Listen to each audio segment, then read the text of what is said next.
अक्षय शिंदे हा जो बदलापूर रेप केस मधला चिमुरड्यांच्या अत्याचारामधला मुख्य आरोपी होता, सकृतदर्शनी त्याच्या विरोधात भक्कम पुरावे पोलिसांकडे होते.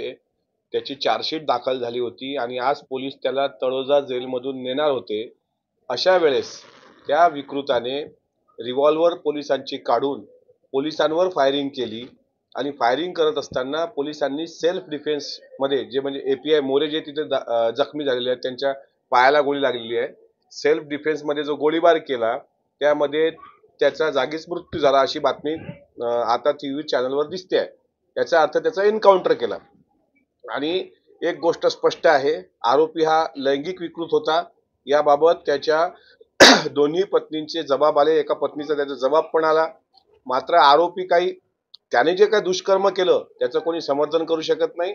त्यामुळे पोलिसांनी स्वसंरक्षणार्थ त्याचा जर एन्काउंटर केला असेल तर मला असं वाटतं याची चौकशी होईल आणि पोलिसांनी स्वतःच्या संरक्षणात केलेला एन्काउंटर याला काही विरोधकांनी तोंडसूक घेण्याचा प्रयत्न करू नये. पोलिसांनी त्यांची जबाबदारी पार पाडली. विरोधकांना विरोध करण्याचा अधिकार असतो, पण मला त्यांच्या बुद्धीची कीव येते. आता काही